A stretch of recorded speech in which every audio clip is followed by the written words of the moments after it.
London में होने वाली अहम मुलाकात से मुतालिक आपको आगाह करेंगे। लंदन में बड़ी मुलाकात हो रही है। नवाज शरीफ से वज़ीर आज़म शहबाज शरीफ की मुलाकात जारी है। मुल्क की सूरत हाल पर तबादला ख्याल किया जा रहा है। सियासी सूरत हाल पर भी गुफ्तगू की जा रही है, जबकि ज़राए ये बता रहे हैं नून लीग के जल्द इंतखाबात का कोई इम्कान नहीं है। मुलाकात में इंतखाबी इस्लाहात जल्द मुकम्मल करने पर इत्तफाक किया जा रहा है। इसके अलावा मुल्क की मुआशी सूरत हाल इस वक्त जिस डगर पर है उसे कैसे कंट्रोल करना है और इस भंवर से कैसे निकलना है, इस मामले पर भी बातचीत की जा रही है। तो नवाज शरीफ से वज़ीर आज़म शहबाज शरीफ की मुलाकात, मुल्क की सूरत हाल पर तबादला ख्याल, जबकि सियासी सूरत हाल पर भी गुफ्तगू हुई। जल्द इंतखाबात का कोई इम्कान नहीं है, नून लीग के ज़राए की जानिब से यह बताया जा रहा है, जबकि ज़राए मज़ीद बताते हैं कि मुलाकात में इंतखाबी इस्लाहात जल्द मुकम्मल करने पर इत्तेफाक किया गया है। तो लंदन में बड़ी मुलाकात हुई है नवाज शरीफ से वज़ीर आज़म शहबाज शरीफ की, जबकि मुल्क की सूरत हाल पर तबादला ख्याल हुआ, सियासी सूरत हाल पर भी गुफ्तगू की गई और जल्द इंतखाबात का कोई इम्कान नहीं है, यह बताना है ज़राए की जानिब से। और मज़ीद बताया जा रहा है कि मुलाकात में इंतखाबी इस्लाहात जल्द मुकम्मल करने पर इत्तेफाक किया जा रहा है। मुलाकात में वफाकी वज़रा भी शरीक हैं। इसहाक डार भी इस मुलाकात में मौजूद हैं। मौशी सूरत हाल के हवाले से अहम फैसले मुतवक्के हैं। पंजाब में नई काबीना के हवाले से भी मुशावरत की जा रही है, जबकि जल्द इंतखाबात का कोई इम्कान जाहिर नहीं किया जा रहा है। अब से कुछ देर पहले साबिक सदर आसिफ अली जरदारी ने भी प्रेस कॉन्फ्रेंस में साफ साफ बता दिया है कि जब तक इंतखाबी इस्लाहात नैब रिफॉर्म्स नहीं हो जाती हम इलेक्शन में नहीं जाएंगे। मकसद लॉज तब्दील करना है और जैसे ही हम अपना मकसद हासिल कर लेंगे इंतखाबात की जानिब हम चले जाएंगे। आज की मुलाकात से पहले साबिक वज़ीर आज़म नवाज शरीफ ने भी ये हिदायत की है कि आम आवाम पर बोझ कम से कम डाला जाए और स्पेशली पेट्रोल प्राइस पर आवाम को एतमाद में लिया जाए। इंतखाबी इस्लाहात आज की मुलाकात का टॉप ऑफ द एजेंडा है। तो मुलाकात में वफाकी वज़रा भी शरीक हैं। इसहाक डार भी यहाँ पर नज़र आ रहे हैं। मईशत को किस तरह से संभाला दिया जाए, इसहाक डार इस हवाले से कुछ यकीनन मुशावरत करेंगे और अहम फैसले आज की मुलाकात में मुतवक्के हैं। साबिक वज़ीर ख़ज़ाना इसहाक डार का कहना है कि पाकिस्तानी अवाम मज़ीद महंगाई बर्दाश्त नहीं कर सकते। अवाम पर बोझ डालेंगे तो हर चीज़ की कीमत आसमान पर जाएगी। उन्होंने कहा कि पीटीआई हुकूमत ने कीमतें जून तक मुंजमद करने का ऐलान किया और तासुर दिया कि सब्सिडीज़ फंडेड हैं, जो हकीकत में फंडेड नहीं थीं। मजमूई तौर पर 300 अरब का मसला है। मुल्क में इलेक्शन कराने का फैसला इत्तेहादी करेंगे। पिछली हुकूमत पीटीआई की थी जिसने पब्लिक में ये इम्प्रेशन दिया, बल्कि ऑफिशियली भी रिकॉर्ड पे हैं कि जी हम कीमतें फ्रीज़ कर रहे हैं 30 जून तक। एक दूसरा, वो जो सब्सिडीज़ हैं जो कि अरबों रुपए में हैं वो फंडेड हैं, वो एक यानी उसका प्रॉपर अरेंजमेंट पैसों का हुआ है। तो वो जब ये चले गए तो एक्चुअली वो फंडेड नहीं है। ये मेजर फ़र्क है, क्योंकि अगर फंडेड होती तो फिर IMF को मसला नहीं होता। इतना बड़ा जो गैप है जो कि अप्रैल में करीबन 70 अरब का है और मई में करीबन 118 अरब का है और फिर जून में 118 अरब का है, तो ये करीबन 300 अरब की इशू है जो आवाम पे बोझ अगर डालेंगे तो हर चीज़ की कीमत आसमान पे जाएगी। ये इतना आसान काम नहीं है। ये पाकिस्तान की आवाम इतना ज़्यादा महंगाई का तूफ़ान बर्दाश्त कर चुकी है पिछले चंद सालों में कि अब वो मज़ीद बर्दाश्त करने के काबिल नहीं है। इलेक्शन कमीशन ने कहा है कि अक्टूबर से पहले तो कर ही नहीं सकते इलेक्शन, नंबर एक। दूसरा, जो दूसरी लिमिट है वो है ऑब्वियसली अगले अगस्त 2023 जो 5 साल की टर्म है। ये अब PMLN और जो पॉलिटिकल इत्तेहादी जमातें हैं वो फैसला करेंगी, उसमें तो अभी इशू जल्दी नहीं है। वो साबिक वज़ीर ख़ज़ाना की आपने गुफ्तगू सुनी। उनका कहना है कि पीटीआई हुकूमत ने तासुर दिया कि पेट्रोलियम मसनूआत पर सब्सिडी फंडेड थी, लेकिन हकीकत में ऐसा नहीं था। अगर ऐसा होता तो IMF को मसला ही नहीं होता। इसहाक डार के इस बयान पर मुआशी तज्जियाकार क्या राय रखते हैं, आपको सुनवाते हैं। साबिक वज़ीर ख़ज़ाना इसहाक डार ने लंदन में सहाफ़ियों से बात में कहा कि पेट्रोलियम मसनूआत पर अप्रैल में 70 अरब रुपए, मई और जून में 114 अरब रुपए की सब्सिडी दी जाएगी। मजमूई तौर पर ये सब्सिडी 3 माह में 300 अरब रुपए से तजावज़ कर जाएगी। उनका कहना था कि पीटीआई हुकूमत ने गलत बयानी की कि ये सब्सिडी फंडेड है, लेकिन इसहाक डार के इस बयान से मुआशी तज्जियाकार मुत्तफ़िक नहीं। क्योंकि उस वक्त की अगर हम सिचुएशन देखते हैं, जिस वक्त ये रिलीफ पैकेज गवर्नमेंट ने अनाउंस करा था, तो उस वक्त टैक्स कलेक्शन बहुत शानदार थी और कम से कम 250 अरब रुपए से ज़्यादा एक्स्ट्रा टैक्स कलेक्शन हुई थी। इसके अलावा टैक्सेस और लेवीज़ की मद में भी गवर्नमेंट के पास अच्छे खासे पैसे जमा थे। और भी कुछ एवेन्यूज़ जो उस वक्त डिस्कस करे गए थे, बताए गए थे कि जिसमें सरप्लस पैसे पड़े हुए थे। तो यकीनन उस वक्त एक ऐसी सपोर्ट मौजूद होगी जो हम समझते हैं, जिसकी बिना पर गवर्नमेंट ने ये सहूलतें फराहम की हैं। इसाक डार साहब की बात से क़त नज़र देखें, FBR के जो टारगेट्स थे वो मीट होते चले गए थे। हम अप्रैल की फ़िगर्स देखें, मार्च की फ़िगर्स देखें, फरवरी की फ़िगर्स देखें, और उस वक्त तक पेट्रोल के रेट्स यानी अगर 123 या 130 रुपए के पाकिस्तान में आते हुए पड़ रहे थे तो आवाम को वो 160 और 150 रुपए, तो इस वक्त जितने भी टैक्स के टारगेट्स थे वो तो मीट हो रहे थे। तो इस हवाले से देखा जाए तो मेरे सामने वो तो फंडेड थे। इसहाक डार का मजीद कहना था कि PTI के दौरे हुकूमत में शहरों में खाने पीने की अशिया 19% और देहातों में 24% तक बढ़ गई थीं। अगर अब पेट्रोलियम मसनूआत की कीमतों में इजाफा किया गया तो महंगाई का नया तूफान आ जाएगा। तजियाकारों का कहना था कि मौजूदा हुकूमत ने जब इक़्तिदार संभाला तो मईशत की तमाम सूरत हाल उनके सामने थी। उन्हें पिछली हुकूमत पर इल्जामात नहीं, काम करके दिखाना चाहिए। जबकि साबिक सदर आसिफ जरदारी ने कहा है कि इमरान खान ने 4 साल में क्या किया जो जल्दी इलेक्शन करवा कर लेंगे। नवाज शरीफ को समझाया है इंतखाबी इस्लाहात में 3-4 माह लगेंगे, रिफॉर्म्स के बाद ही इलेक्शन होंगे। उन्होंने कहा कि पहली बार फौज गैर सियासी हुई है तो क्या जनरल कमर जावेद बाजवा को सैल्यूट करना चाहिए या लड़ना चाहिए? कल के क्रिकेटर का क्या वास्ता कि वो लोगों को मीर जाफर के तमगे दे। वो कराची में प्रेस कॉन्फ्रेंस कर रहे थे। PTI ने मुझे एक वोट नहीं दिया है प्राइम मिनिस्टर बनाने में। हमने हुकूमत बना ली है, अब वो चाह रहे हैं कि आप इलेक्शन पे चलें। तो हमने कब कहा कि हम इलेक्शनों से डरते हैं? हमारा गेम प्लान है, उसमें इलेक्टोरल रिफॉर्म्स हैं। तो ये क्या कर लेगा इलेक्शन करवा के? पहले इसने क्या किया? 4 साल इसने क्या किया? और मैंने रात ही मियाँ साहब से बात की और उनको समझाया भी, और उनसे मैंने कंसल्ट भी किया।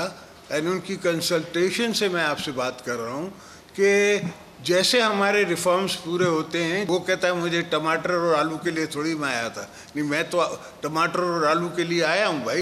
ये सिर्फ झूठ और झूठ का बुलबा है। जब खड़ा होता है तो एक उन्हीं एंजेलिको नहीं होते हैं, द प्रीस्ट की बड़ी फॉलोइंग होती है, और बड़ा माल होता है उनके पास, पैसा आता है। इसके पास भी बड़ा माल आ रहा है।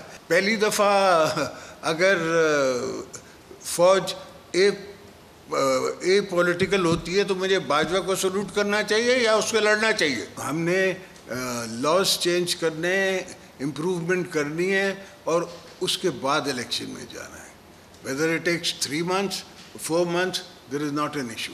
जो डेमोक्रेसी इसमें जीत हार तो होती रहती है, उससे कोई खौफ नहीं आता। ये कौन सा बंगाल का नवाब है जिसके साथ मीर जाफर और मीर सादिक हो गया? कल का वो कहते हैं क्रिकेटर, इसका क्या वास्ता कि ये लोगों को तमगे दे रहा है कि मीर जाफर और मीर सादिक? चूँकि मैं नहीं हूँ इसलिए कोई नहीं होना चाहिए। पाकिस्तान अगर चला सकता है कोई तो हम चला सकते हैं, ये नहीं चला सकता। कराची इंसाफ हाउस में पाकिस्तान तहरीक इंसाफ के सीनियर रहनुमा अली जैदी प्रेस कॉन्फ्रेंस कर रहे हैं। कुछ बड़े ब्लैक डेज, काले दिन गुजरे हैं, स्याह दिन गुजरे हैं, और उन स्याह दिन के ऊपर कई किताबें लिखी गईं, बड़े तबसरे हुए। उनमें से जो एक बहुत बड़ा स्याह दिन था वो था मौलवी तमीजुद्दीन खान केस का जब फैसला हुआ था। बड़ा ही स्याह दिन था, पाकिस्तान को डायरेक्शन उसने ख़राब किया। जुल्फ़िकार अली भुट्टो का जुडिशल मर्डर, किताबें लिखी गई हैं उस पर। एक किताब है the judicial murder of Zulfikar Ali Bhutto, वो भी पाकिस्तान की तारीख का एक बड़ा स्याह दिन था। एक और स्याह दिन थोड़े दिन पहले गुजरा मेरी नज़र में, जब अदालतें रात को 12 बजे खुली और पार्लियामेंट की जो वर्किंग्स हैं कार्रवाई है उसमें फैसले दिए। मैं खाली एक आर्टिकल 69 है आईन पाकिस्तान का, वो पढ़ देता हूँ। मैं तो कानूनदान नहीं हूँ, लेकिन बड़ा साफ साफ उसमें लिखा हुआ है कि validity of any proceeding in the Majlis Shura shall not be called in question on the ground of any irregularity of procedure if, कि अगर जो कार्रवाई नेशनल असेंबली के अंदर होती है वो कि मजलिस शूरा यानी कि पार्लियामेंट, वो कभी भी उसके ऊपर सवाल जवाब नहीं हो सकता। लेकिन वो भी ऑर्डर किया गया। और आज एक और काला दिन है। आज काला दिन यूं है कि कुछ अराकीन असेंबली जो कि एक जमात की टिकट पे, उसके मंशूर पे, उसके निशान पे, उसकी लीडर की आइडियोलॉजी पे इलेक्ट हुए थे, उन्होंने पब्लिकली एडमिट किया, कई आपके चैनल्स के ऊपर टीवी चलते रहे, कि ये हम जमात छोड़ के दूसरी जमात जा रहे हैं। यानी कि बहुत सारे लोग ऐसे हैं जो कि इलेक्ट हुए तहरीक इंसाफ के टिकट पे, और वो फिर सिंध हाउस में जो तमाशा हुआ वो पूरी दुनिया ने देखा। और अफसोस से मुझे कहना पड़ता है कि इलेक्शन कमीशन ऑफ पाकिस्तान ने दोबारा आज बायस्ड होने का सबूत दिया है और ये फैसला दिया है कि जी उनके ऊपर कोई कार्रवाई नहीं हो सकती, जबकि वो खुद कह रहे हैं कि हमने जमात छोड़ दी। वो खुद कह रहे हैं कि हम लौटे हैं, उन्होंने एक्सेप्ट किया है कि हम छोड़ गए उधर। और इलेक्शन कमीशन ऑफ पाकिस्तान कहता है नहीं, उन्होंने तो छोड़ी नहीं जमात। भाई वो खुद कह रहा है मैंने छोड़ दी, आप कह रहे नहीं छोड़ी। तो ये मेरी तो समझ से बाहर है। मेरे ख्याल में अवाम की भी किसी को समझ में नहीं आया, और जिन्होंने ये करवाया शायद उनको समझ में आया हो। उसके बाद आ जाएं जी, आज जो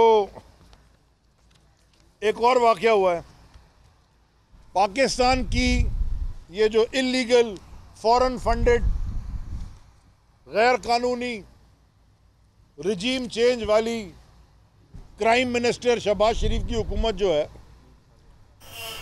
आगे बढ़ते हैं। ज़ल्मे खलीलज़ाद का पाकिस्तान का दौरा, मुख्तलिफ सियासी और गैर सियासी हलकों से मुलाकातें। ज़ल्मे खलीलज़ाद की PTI की क़यादत से भी मुलाकात हुई है। पाकिस्तान में तेज़ी से बदलती हुई सियासी सूरत हाल पर बातचीत हुई। ज़ल्मे खलीलज़ाद एक लंबे अरसे तक अमरीका की तरफ से अफगानिस्तान पर नुमाइंदा खुसूसी के तौर पर काम करते रहे हैं। अहम खबर आप तक पहुँचा रहे हैं, इसी बारे में मज़ीद तफसीलात जान लेते हैं। ब्यूरो चीफ इस्लामाबाद खावर घुमन हमारे साथ मौजूद हैं। खावर, ज़ल्मे खलीलज़ाद की मुख्तलिफ सियासी और गैर सियासी हलकों से मुलाकातें कितनी सिग्निफिकेंट हैं? जी, हमारे ज़राए बता रहे हैं कि गुज़िश्ता हफ्ते वो 3-4 दिन पाकिस्तान में गुजार के गए हैं, और इसमें ख़ास तौर पर उनकी PTI की क़यादत से भी मुलाकात हुई है, क्योंकि आजकल आपको पता है पाकिस्तान की सियासत बहुत गर्मा गर्म चल रही है, और ख़ास तौर पर अमेरिकन साजिश के हवाले से बहुत एक बयानिया बना हुआ है पाकिस्तान तहरीक इंसाफ की क़यादत की तरफ से। और ये अपने नाज़रीन की याद दहानी के लिए कि ज़ल्मे खलीलज़ाद, आपको पता है कि प्रेसिडेंट ट्रंप के भी एक नुमाइंदा ख़ास की हसूसियत से यहाँ पे पाकिस्तान और अफगानिस्तान के मामला से देखे थे, और वो अमेरिकन एस्टैब्लिशमेंट के भी काफ़ी करीब समझे जाते हैं। तो मेरी इतला के मुताबिक वो पाकिस्तान एक खास मिशन पे आए हुए थे, और ख़ास तौर पर पाकिस्तान में जो ऑन ग्राउंड इस वक्त जो सियासत को देखने आए थे कि इस वक्त सियासत बैठ किस कर बैठ रही है। जाहिर है एक तरफ PDM की हुकूमत बैठी है, उसके खिलाफ इस वक्त हम देख रहे हैं कि जो साबिका प्राइम मिनिस्टर वज़ीर-ए-आज़म इमरान खान साहब का, वो बहुत बड़े जलसे कर रहे हैं, और हर रोज जो है सियासत एक नई करवट ले रही है। कभी बताया जाता है कि शायद इंतखाबात जल्दी हो जाएंगे, कभी बताया जाता है आज। अच्छा खबर आपने बताया कि PTI की क़यादत से भी मुलाकात हुई है ज़ल्मे खलीलज़ाद की, तो स्पेशली हम देख रहे हैं जलसों में खान साहब अमरीकी साजिश का जिक्र करते हैं, तो इस मुलाकात में किन उमूर पर गुफ्तगू हुई? अमरीकी साजिश का जिक्र हुआ? जी, हमारे जो ज़राए ये बता रहे हैं, एक तो आपने ये भी देखा होगा कि जो PTI की क़यादत से की तरफ से ये बात भी की जा रही है कि जी हम अमेरिका के खिलाफ नहीं, अमेरिका से हम दोस्ती करना चाहते हैं।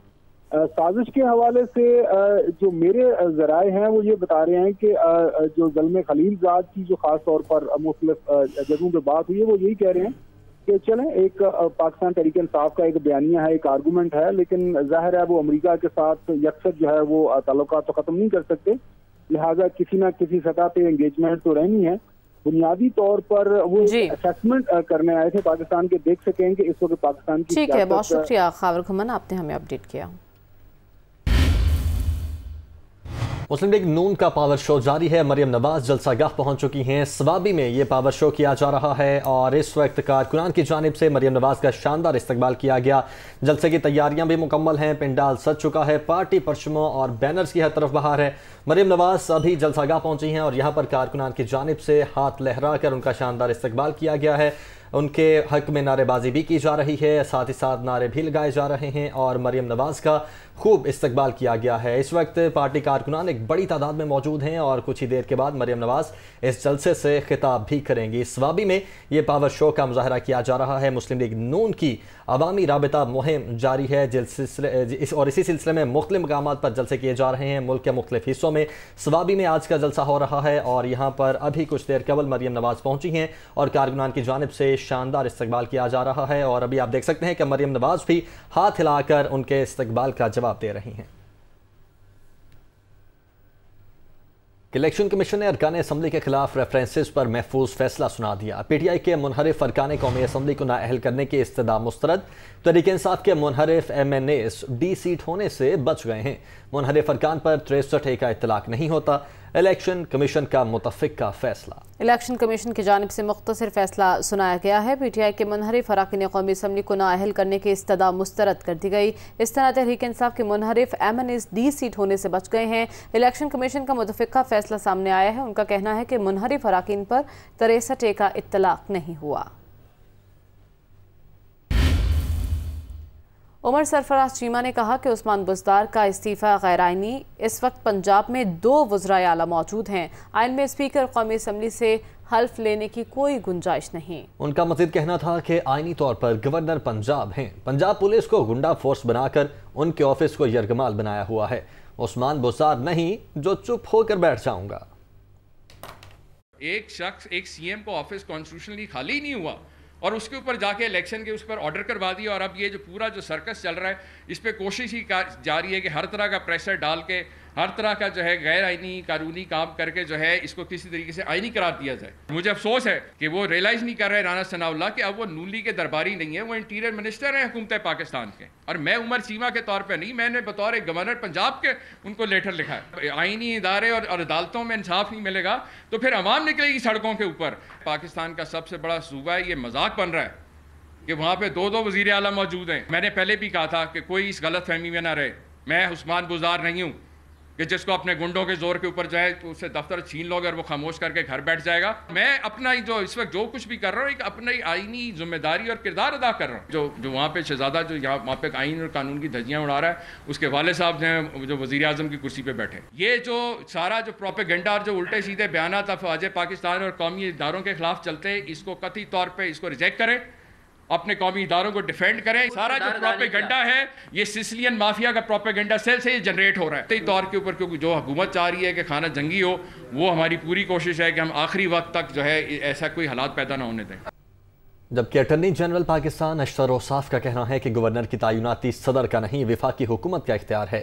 जब भी ये मामला अदालतों में गया तो वफाकी हुकूमत के हक में फैसला आया। उन्होंने मजीद कहा कि जो गवर्नर को लगा सकता है वही उसको बरतरफ भी कर सकता है। वो कौमी असम्बली में इजहार ख्याल कर रहे थे।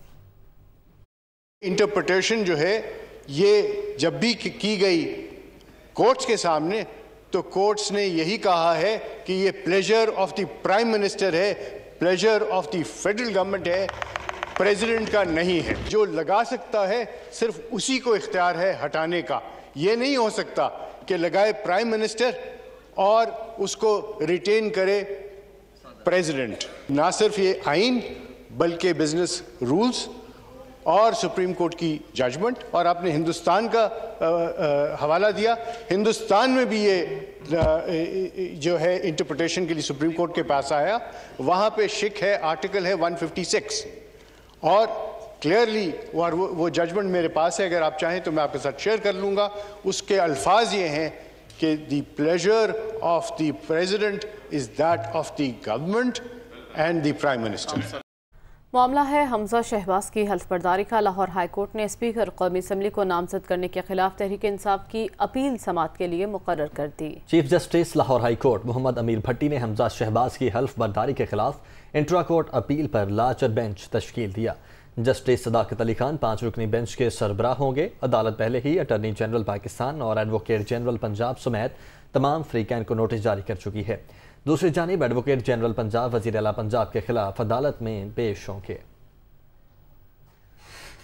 स्पीकर पंजाब असम्बली चौधरी परवेज इलाही से बरतानवी high commissioner doctor Christian Turner ने मुलाकात की। चौधरी परवेज इलाही का कहना है कि वज़ीर आला पंजाब का इलेक्शन गैर कानूनी और गैर आइनी है, उसे मुस्तरद करते हैं। बरतानवी हाई कमिश्नर ने चौधरी परवेज इलाही से असम्बली चैम्बर में मुलाकात की। चौधरी परवेज इलाही का कहना था कि वज़ीर आला पंजाब का इलेक्शन आइन के मुतसादिम है। पंजाब के अवाम सियासी जमातों से ये सवाल करते रहेंगे। डॉक्टर क्रिश्चियन टर्नर ने पंजाब असम्बली में मफाद आमा से मुताल्लिक होने वाली कानून साजी को भी सराहा। स्पीकर ने बरतानवी हाई कमिश्नर को असम्बली की साख्त, पार्लिमानी रिवायात और स्टैंडिंग कमेटीज़ की वर्किंग से भी आगाह किया। अहम खबर देंगे आपको। डिप्टी स्पीकर पंजाब असम्बली सरदार दोस्त मजारी असम्बली इंतजामिया पर बरहम हो गए। असम्बली सेक्रेटेरिएट के मजाज ऑफिसर्स घटिया हथकंडों पर उतर आए हैं। डिप्टी स्पीकर की जानिब से ऐसा कहा गया है। उन्होंने कहा कि मेरे ऑफिस के स्टाफ को तब्दील कर दिया गया, घर वाले स्टाफ को भी बुलाकर धमकियां दी गईं, मेरे घर पर तैनात स्टम्बली स्टाफ को हरासा किया गया। तो आपको बताते चलें कि डिप्टी स्पीकर पंजाब असम्बली सरदार दोस्त मजारी असम्बली इंतजामिया पर बरहम। असम्बली सेक्रेटेरिएट के मजाज ऑफिसर्स घटिया हथकंडों पर उतर आए हैं, ये कहना है डिप्टी स्पीकर का। वो कहते हैं कि मेरे ऑफिस के स्टाफ को तब्दील कर दिया गया, घर वाले स्टाफ को भी बुलाकर धमकियां दी गईं, ये कहना है डिप्टी स्पीकर का। राह रास्त आपको सवाब लिए चलते हैं। मरियम नवाज जलसे से खिताब कर रही हैं।